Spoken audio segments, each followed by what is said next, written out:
Synopsis source. Warning, this synopsis may contain spoilers. The film takes places in Pittsburgh in the 1950s, but the exact year is never stated.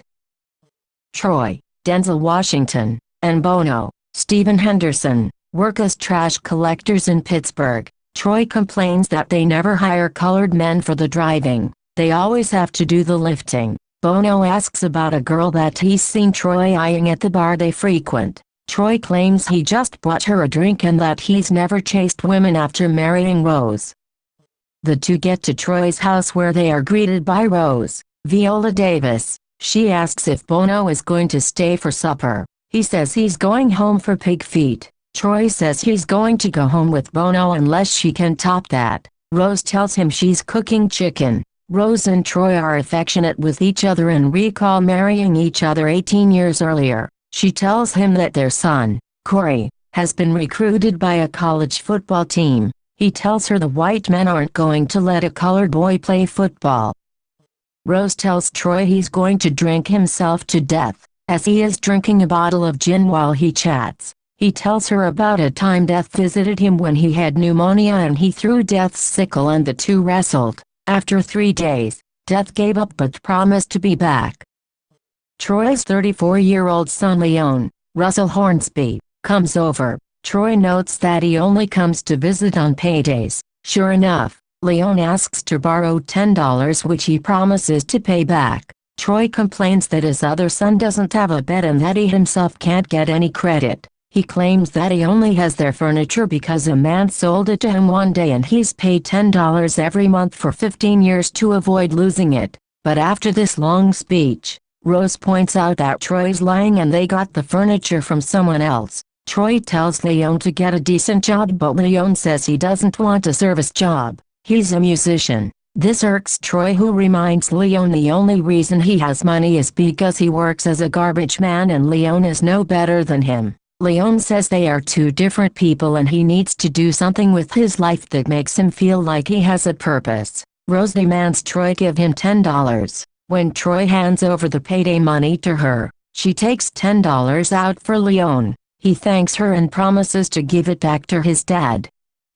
Rose hangs laundry in the yard and sings a song about Jesus being a fence around her. Troy tells Rose the commissioner wants to meet him to discuss his job but he is optimistic he won't be fired. The two hear singing and find Gabe, Michael T. Williamson, Troy's brother, in the street, being chased by a group of kids. Gabe sings a song about plums he's selling but then tells Rose that he doesn't have any plums. It becomes evident he is mentally handicapped. Gabe tells Troy he saw St. Peter's book for Judgment Day and Troy's name is there and he knows Rose's is in there but he hasn't seen it. Gabe believes he sees hellhounds and rushes off, singing a song about the Judgment Day. Troy and Rose discuss how Gabe's had brain damage after going to war and getting half his head blown off which is now held together with a metal plate.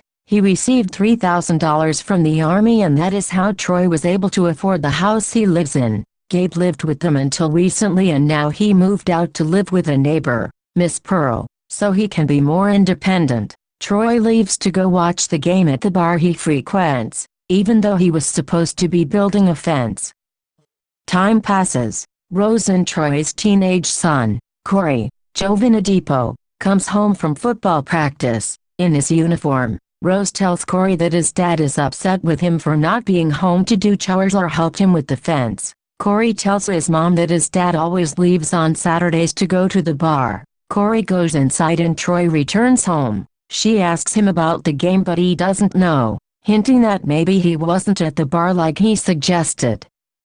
Troy finds Corey and argues with him about not doing his chores. Corey explains he had football practice. Troy demands Corey help him build the fence and they begin cutting boards. Corey asks his dad if they can get a TV. Troy says a TV set is $200 and fixing the roof is $264. So if he had the money, he would fix the roof so it doesn't leak when it begins to snow or rain. Corey tells him he can put a down payment down on the TV but Troy says he doesn't want to owe anyone anything because if he misses one payment, they'll take the TV and keep his money. Troy says that if Corey comes up with $100, he'll put up the other half.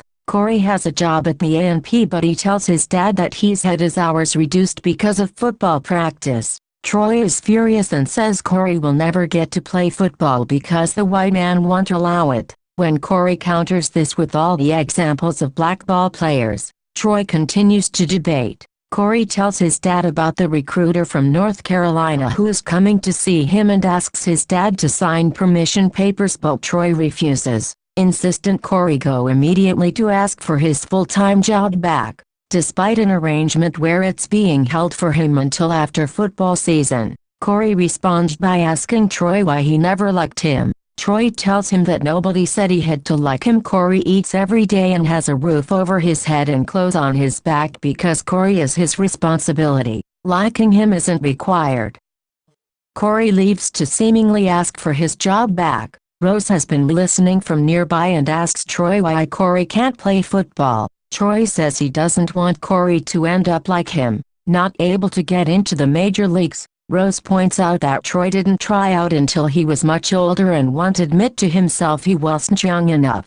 Troy remains insistent that it's because he was black.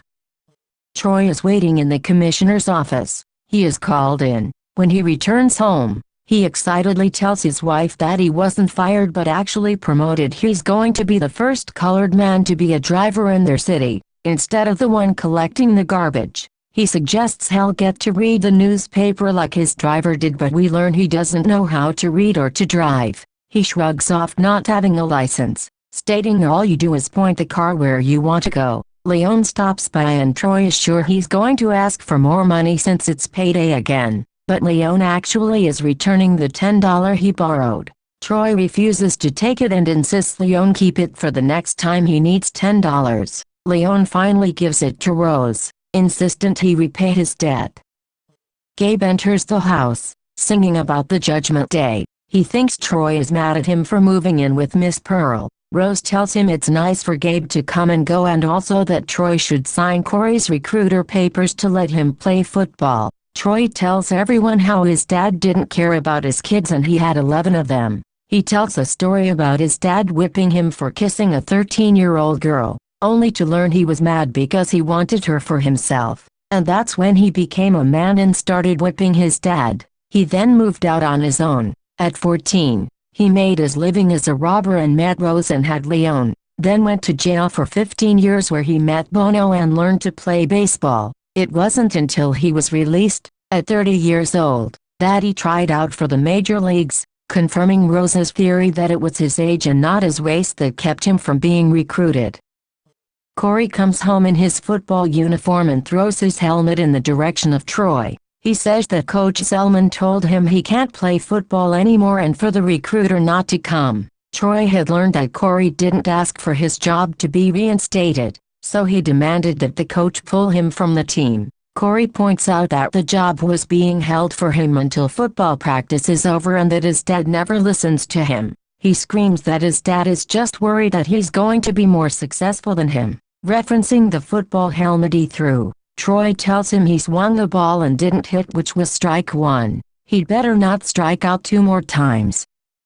Another day, in the backyard, Corey hits a baseball tied to a tree. His mom joins him and he tells her he isn't quitting the team, even if his dad demands it. Rose tells him she'll talk to her husband as soon as he gets back from bailing Gabe out of jail. He was arrested for disturbing the peace. Troy and Bono return home and Troy explains he gave them $50 to get Gabe out and theorizes that they just wanted money from him. Bono and Troy begin working on the fence. They complain that the wood is too tough to cut through. Corey joins them and is able to cut through the wood easily. Troy asks why Rose wants a fence anyway. Bono tells him some people build fences to keep people out and other people build fences to keep people in. Rose wants to hold on to you all. After Corey leaves to go find a saw, Bono points out Rose loves Troy and they've been married for 18 years. He then asks about another woman that he suspects Troy of fooling around with. He points out that eventually he'll have to cut one of them loose and his family should be his priority. Troy changes the subject and asks Bono when he's going to get a refrigerator for his wife. Bono responds that when Troy finishes the fence, he'll buy her one. He then leaves. stating that he doesn't want to help him with the fence now. He has to protect himself from buying a fridge and knows it will take Troy 6 months to finish without his assistance. Rose asks Troy about Gabe's arrest. He explains that he paid $50 and there will be a hearing in a few weeks to determine whether Gabe should be locked up in an asylum. He was charged with being too loud while scaring away some kids that were picking on him. Rose thinks a hospital might be a good place for Gabe, but Troy insists he remain free since he's not hurting anyone. As she prepares lunch, Troy tells Rose he has something to tell her. He's going to be a dad. This is how she learns that he's been having an affair. Gabe shows up in the house, interrupting to give Rose a rose he has picked. Rose suggests Gabe get a watermelon and he leaves. She then becomes furious, pointing out that she's been loyal to Troy for 18 years and now he's done this to her. She grew up in a family where all her siblings were only half related to her and she never wanted that for her children. He tells her this other woman helps him feel differently about himself, and with her, he doesn't have to worry about all his family problems. She responds by saying she gave up her whole life for his, even though she knew he wasn't going anywhere. She feels just as stuck as he does but never betrayed him. She says he takes and never gives, which infuriates Troy, and he grabs Rose's arm, which makes her scream out. Corey rushes in and attacks Troy, punching him and knocking him to the ground. Troy lunges at Corey but is stopped short by Rose. He tells Corey that is strike two and then Troy leaves the house.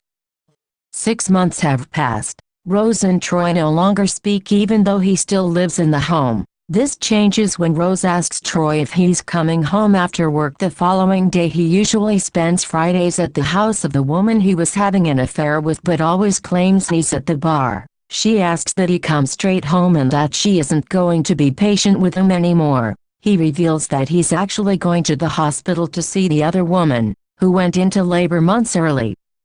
Rose tells Troy that Gabe has been taken to the asylum after Troy signed papers arranging for half of Troy's government checks to be rerouted to him, with the other half going to the hospital. Troy admits, because he can't read, he thought the papers simply allowed Gabe's release from jail. Rose then expresses her anger at Troy not signing the papers for Corey to go to college to play football, yet signing papers for his brother to be locked up in a mental hospital. The phone rings and Rose takes the call, learning that Troy's daughter has been born but the mother has died in childbirth. Troy walks into the yard and starts screaming at Death. As he did earlier, he challenges Death to come for him after he finishes the fence, in a one-on-one, man-to-man battle. A few days later, Troy comes home with his baby daughter, Raynell. Rose finally decides to take in the baby as her own, citing you can't visit the sins of the father upon the child. She rejects the idea that Troy will be welcomed back into her life though. 2 months go by. Leon enters the house to return $20 he borrowed from Troy. Corey walks home, stopping to look at a Marine's uniform in the window of a recruiting office. When he enters his house, he is greeted by Leon. Corey tells him that he wasn't allowed to go to college to play football, so now he's looking for a job.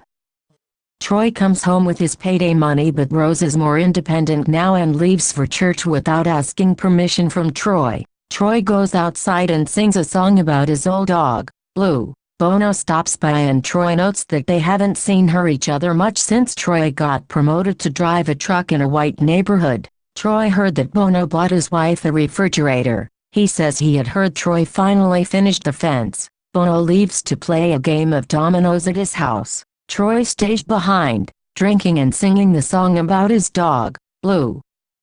Corey enters the backyard but can't get into the home because Troy is sitting in the middle of the steps. He tries to walk over him. Troy is argumentative, stating it's his house that he paid for and Corey needs to say excuse me. Corey stands up to his dad and won't acknowledge what he was given because it's material things and he never gave him love and care, citing how he betrayed his mother. Troy says that Corey is just another nigger on the street to him. Corey responds by saying the house that Troy is bragging about owning should actually be owned by Gabe because his government checks provided the payments. Troy shoves Corey, so Corey retaliates by swinging the baseball bat in the yard at Troy. Troy manages to get the bat away from Corey and stands over him with the bat. then kicks him out of the house. Corey walks away, saying he'll only be back to collect his things. Troy tells him he'll have Corey's things on the other side of the fence since he's not allowed back in their house. After Corey leaves, Troy begins swinging the baseball bat, taunting death again. Feeling energized by having gained the upper hand on Corey, he says he will put up a fight when death comes. 7 years have gone by. Raynell is now a little girl, waiting for the seed she planted to grow in her garden. Rose comes outside and tells Raynell to get ready for Troy's funeral. He has died from a heart attack when swinging his baseball bat, which we know is him confronting death as he always suggested he would. Corey comes home in his Marine's uniform, now a corporal. Leon joins the family inside and he chats with Corey, revealing his girlfriend broke up with him and also that he has to do time after being caught cashing other people's checks. He admits he's still playing music though and that it helps him get out of bed in the morning.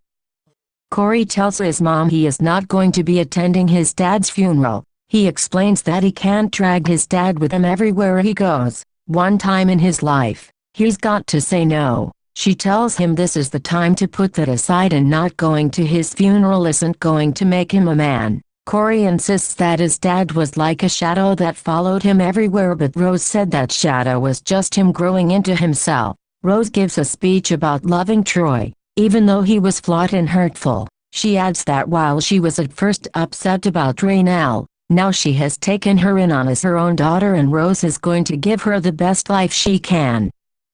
Raynell finds Corey outside and she asks if he knows about Troy's dog, Blue. They both begin singing the song Troy always sang about his dog, Blue, showing that they have their father in common despite not knowing each other, since Corey was in the Marines for 6 years. By the end of the song, Corey is too choked up to continue. Gabe arrives at the house, even though he was confined to a mental hospital. He holds his trumpet and says it's time for St. Peter to open up the gates of heaven for Troy. At first, Gabe blows the trumpet but no sound comes out, but then he tries again and a low note resounds from the instrument. They all look up at the sky and see the sun has appeared from behind clouds. Heaven has opened up as Gabe always said it would. Gabe casually tells them, "That's the way that go," and exits. The end of Fence's synopsis.